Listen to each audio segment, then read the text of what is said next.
जिस देश में चाय हर गली नुक्कड़ पर मिल जाती है, वहाँ चाय की फ्रेंचाइज खोलना आखिर कितना सक्सेसफुल आइडिया है। दोस्तों, पिछले कुछ दिनों से इंटरनेट पर कई सारे ऐसे वीडियोस वायरल हो रहे हैं जिनमें लोग एमबीए चाय वाला के फ्रेंचाइज ओनर प्रफुल्ल बिल्लोरे को गालियां देते नजर आ रहे हैं और उन्हें फ्रॉड कंसीडर कर रहे हैं। प्रफुल्ल के खिलाफ 28 से भी ज्यादा एफआईआर की जा चुकी है और देश भर में उनके कई सारे आउटलेट्स बंद हो चुके हैं। लेकिन सवाल यह है कि जिस प्रफुल्ल बिल्लोरे को कुछ महीनों पहले तक लोग अपनी इंस्पिरेशन माना करते थे, वो आज लोगों की आंखों में इतना खटक क्यों रहे हैं? एमबीए चाय वाला सच में एक फ्रॉड है या फिर सिर्फ एक फेल्ड बिजनेस मॉडल का नतीजा? क्या इस पूरी कंट्रोवर्सी के बीच प्रफुल्ल को जेल भी जाना पड़ेगा? आज के इस वीडियो में हम सभी बातों को डिस्कस करने वाले हैं।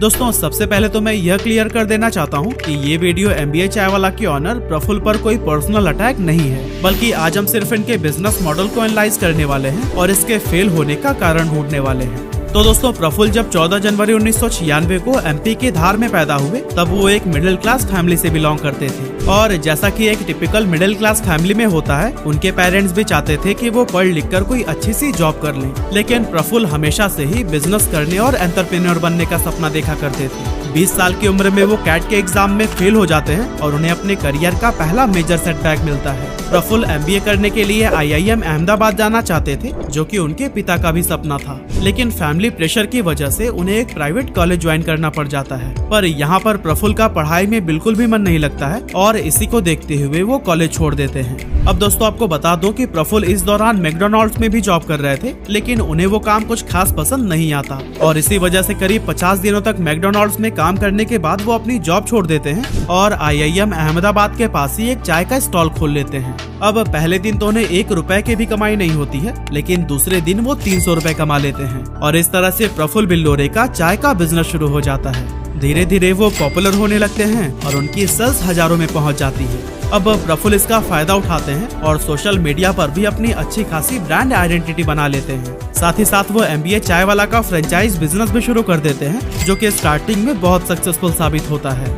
आज भारत में एमबीए चाय वाला की 100 से भी ज्यादा आउटलेट्स हैं और प्रफुल्ल की पर्सनल नेटवर्थ भी 25 करोड़ से ज्यादा मानी जाती है। साथ ही सोशल मीडिया पर उनकी फैन फॉलोइंग लाखों में है। अब दोस्तों, अगर इस पूरी स्टोरी का कंक्लूजन निकालें तो एक मिडिल क्लास से आने वाला लड़का जिसे अपनी लाइफ में बहुत सारे स्ट्रगल करने पड़ते हैं और जिसका एमबीए का सपना भी पूरा नहीं हो पाता, वो एक दिन अपनी चाय की टपरी लगाता है और इस बिजनेस को इतना बड़ा बना लेता है जितना कोई सोच भी नहीं सकता था। अब हर मिडिल क्लास से आने वाला इंसान प्रफुल्ल बिल्लोरे की इस स्टोरी से कनेक्ट कर पाता है और वो भी प्रफुल्ल की तरह सक्सेसफुल बनना चाहता है। प्रफुल्ल ने सबके दिमाग में ये सवाल डाला कि अगर वो सक्सेसफुल हो सकते हैं तो दूसरे क्यों नहीं। साथ ही उन्होंने मिडिल क्लास से आने वाले यूथ को बिजनेस करने के लिए इंस्पायर भी किया। लेकिन अब बड़ा सवाल ये है कि क्या सच में लोग प्रफुल्ल से इंस्पायर हुए थे? वेल, यहाँ आपके और मेरे ओपिनियन डिफरेंट हो सकते हैं, लेकिन इसका जवाब मैं नहीं में दूंगा, क्योंकि अगर वो सच में प्रफुल्ल के स्ट्रगल और उनकी स्टोरी से इंस्पायर हुए होते तो फिर वो भी प्रफुल्ल की तरह एक छोटे से बिजनेस से सक्सेस की सीढ़ियां चढ़ने की ट्राई करते।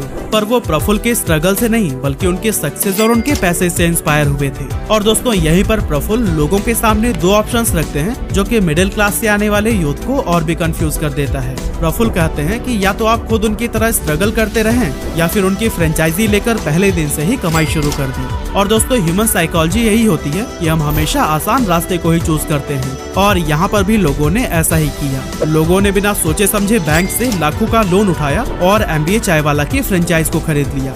मार्केट में प्रफुल्ल के नाम की इतनी हाइप क्रिएट हो चुकी थी कि लोग मुंह मांगी रकम देकर एमबीए चाय वाला की फ्रेंचाइज लेना चाहते थे। पर दोस्तों, अगले कुछ ही महीनों में प्रफुल्ल का यह बिजनेस मॉडल एक बहुत बड़ा फेलियर साबित हुआ और लोगों के पैसे डूब गए। लेकिन दोस्तों, प्रफुल्ल का यह बिजनेस लोगों के लिए फेलियर कैसे बना, इसको प्रॉपर समझने के लिए हमें फ्रेंचाइज मॉडल को समझना होगा। तो दोस्तों, अगर हम बात करें फ्रेंचाइज मॉडल की, तो ये 4 टाइप्स के होते हैं। पहला होता है कोको, यानी कि company owned company operated model. इसमें कंपनी फ्रेंचाइजी को ऑन भी करती है और उसके ऑपरेशंस भी कंपनी के हाथों में ही होते हैं, मतलब कि किसी भी थर्ड पार्टी का यहाँ कोई रोल नहीं होता। दूसरा है कोफो, यानी company on franchise operated model, जहां फ्रेंचाइजी की ऑनरशिप तो कंपनी के पास होती है, लेकिन वो उसे किसी थर्ड पार्टी को ऑपरेट करने के लिए देते हैं। तीसरा है फोको यानी franchise owned company operated model, जिसमें फ्रेंचाइज ओनर उस आउटलेट का मालिक होता है लेकिन वहाँ के सारे ऑपरेशंस खुद कंपनी हैंडल करती है। और दोस्तों वही चौथा और आखिरी मॉडल होता है फोफो यानी कि franchise owned franchise operated model. इसमें कंपनी एक फ्रेंचाइज ओनर को अपनी ब्रांड आइडेंटिटी, लोगो और ऑपरेशनल ट्रेनिंग प्रोवाइड करती है और इसके बदले में एक फिक्स्ड पैसे चार्ज करती है। उसके बाद से फ्रेंचाइज का पूरा जिम्मा उसके ऑनर पर ही होता है और कंपनी उसके प्रॉफिट या लॉस की कोई जिम्मेदारी नहीं लेती। और दोस्तों MBA चाय वाला की फ्रेंचाइज भी फोफो मॉडल पर ही वर्क करती है। MBA चाय वाला अपने अंडर 3 टाइप्स की फ्रेंचाइजी ऑफर करती है, जिसमें 150 स्क्वायर फीट की जगह के लिए कियोस्क मॉडल, 300 से 400 स्क्वायर फीट के लिए डाइनिंग मॉडल और 700 से 800 स्क्वायर फीट की जगह के लिए लॉन्ज मॉडल। अब एक कियोस्क मॉडल की कॉस्ट जहां 10 से 15 लाख होती है, तो वहीं लॉन्ज मॉडल की टोटल कॉस्ट करीब 40 लाख रुपए तक आ सकती है। इसमें कंपनी फ्रेंचाइज ओनर को आउटलेट रेडी करके देती है और उन्हें रॉ मटेरियल और मशीन्स भी प्रोवाइड करती है। अब जैसा कि मैंने आपको बताया कि MBA चाय वाला की फ्रेंचाइजी लेने के लिए कई सारे लोगों ने बैंकों से लाखों का लोन उठाया और आज वही लोग हैं जो कि सोशल मीडिया पर वीडियोस डालकर आरोप लगा रहे हैं कि MBA चाय वाला एक फ्रॉड है। पर दोस्तों यहाँ पर अगर आप गौर से देखेंगे तो यहाँ गलती प्रफुल्ल की नहीं बल्कि उन लोगों की है जिन्होंने बिना सोचे समझे मार्केट की हाइप को देखते हुए MBA चाय वाला की फ्रेंचाइजी को खरीद लिया था।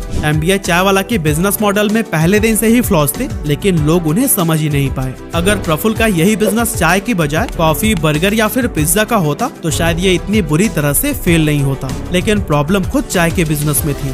दोस्तों हम भारतीयों के लिए चाय बहुत आम सी चीज है और हम में से ज्यादातर लोग 2 से 3 बार तो चाय पीते ही होंगे। अब हमारे घर में अगर कोई मेहमान आता है तो उसे हम चाय नाश्ता कराते हैं, न कि कॉफी या पिज्जा खिलाते हैं। लेकिन वहीं दूसरी तरफ अगर आप अपनी गर्लफ्रेंड के साथ डेट पर जा रहे हो या फिर फैमिली के साथ कोई रेस्टोरेंट में बैठे हो तो फिर आप चाय पीने के बारे में तो बिल्कुल भी नहीं सोचेंगे। एक्चुअली ह्यूमन साइकोलॉजी दुनिया की हर चीज को 2 तरीके से देखती है, एक है नीड और दूसरी है वांट। नीड यानी कि वो चीजें जो हर इंसान की बेसिक जरूरत होती है, जबकि वांट्स वो चीजें हैं जिन्हें हम पाना चाहते हैं या एक्सपीरियंस करना चाहते हैं। अब नीड और वांट की साइकोलॉजी ये है कि नीड की डिमांड जितनी ज्यादा होती है उसकी सप्लाई भी उतनी ही सरप्लस है। हम में से ज्यादातर लोग अपनी नीड्स को आसानी से पूरा कर लेते हैं और इसीलिए हम इन चीजों को सीरियसली नहीं लेते। वहीं वांट्स की डिमांड तो ज्यादा होती है लेकिन सप्लाई उतनी ज्यादा नहीं होती। यही वजह है कि लोग ऐसी चीजों को लग्जरी मानते हैं और उनको खरीदने के लिए ज्यादा पैसे खर्च करने के लिए भी तैयार रहते हैं। अब दोस्तों जब भी हम कभी कॉफी पीने के लिए स्टारबक्स जाते हैं या फिर बर्गर खाने के लिए मैकडॉनल्ड्स, तो फिर वहाँ हमें एक प्रीमियम एक्सपीरियंस मिलता है। इन कंपनीज के फ्रेंचाइज की लाइटिंग और ओवरऑल एनवायरनमेंट इतना वाइब्रेंट और रिच होता है कि मिडिल क्लास इंसान को यहाँ आकर अमीरों वाली फीलिंग आती है और यही वजह है कि यहाँ पर हम ज्यादा पैसे खर्च करने के लिए भी तैयार हो जाते हैं। पर MBA चाय वाला के साथ ऐसा नहीं है। चाय हमारे लिए ना तो कोई प्रीमियम प्रोडक्ट है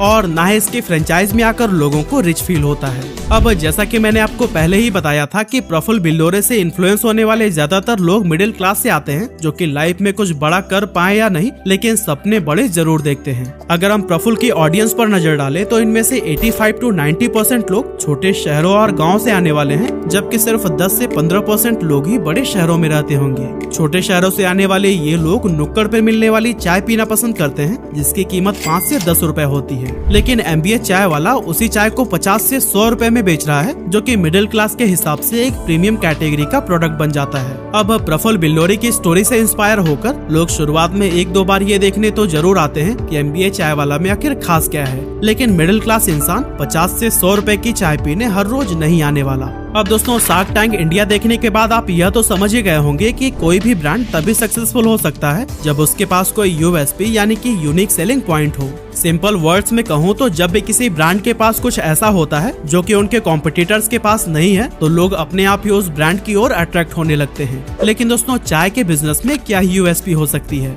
और कोई सेम टेस्ट की चाय 10 रुपए की जगह कैफे में आकर 50 रुपए की क्यों ही पिएगा। MBA चाय वाला के पास सिर्फ एक ही USP है और वो है प्रफुल्ल बिल्लोरे और उनकी स्टोरी। मतलब कि MBA चाय वाला की पूरी ब्रांड आइडेंटिटी ही प्रफुल्ल की पर्सनल ब्रांडिंग से जुड़ी हुई है और ऐसे बिजनेसेस लॉन्ग रन में सक्सेसफुल नहीं हो सकते। अब अगर हम इसे एक एग्जांपल से समझें तो MRF के स्टिकर वाले बैट की पहचान सचिन तेंदुलकर और उनके शानदार खेल से है। लेकिन अगर वहीं जसप्रीत बुमराह MRF के बल्ले से खेले तो फिर उसमें कोई भी इंटरेस्ट नहीं लेगा। सेम हमें NBA चाय वाला के फ्रेंचाइज के साथ भी देखने को मिलता है। प्रफुल्ल बिल्लोरे के चेहरे के साथ तो इनकी आउटलेट्स चल जाती है, लेकिन लॉन्ग रन में फ्रेंचाइज ऑनर इसे प्रॉफिटेबल नहीं बना पाते हैं। सोशल मीडिया पर वीडियोस बनाकर NBA चाय वाला के फ्रेंचाइज ऑनर प्रफुल्ल को अब्यूज कर रहे हैं और उन पर आरोप लगा रहे हैं कि उन्होंने ज्यादा प्रॉफिट के सपने दिखाकर लोगों को इन्फ्लुएंस किया और उनके साथ फ्रॉड किया है। अब अगर देखा जाए तो ये कुछ हद तक सही भी है, क्योंकि उन्होंने अपनी कई सारे स्पीचेज में कहा है कि उनकी फ्रेंचाइज खरीदकर लोग दिन के 10,000 तक की सेल्स कर सकते हैं और महीने के लाखों कमा सकते हैं। लेकिन ग्राउंड रियलिटी देखें तो फ्रेंचाइज ओनर दिन के 1,000 रुपए भी नहीं कमा पा रहे हैं।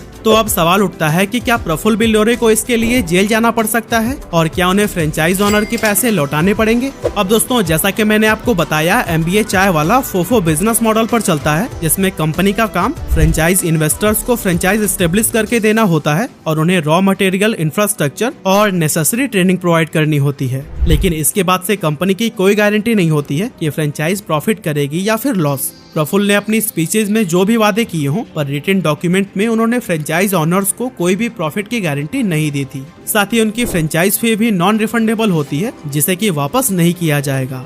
और दोस्तों, किसी भी देश का कानून मुंह से बोली हुई बातों पर नहीं बल्कि रिटन डॉक्यूमेंट पर बिलीव करता है, और इस तरह से प्रफुल्ल को शायद कोई लीगल इश्यूज झेलने पड़े।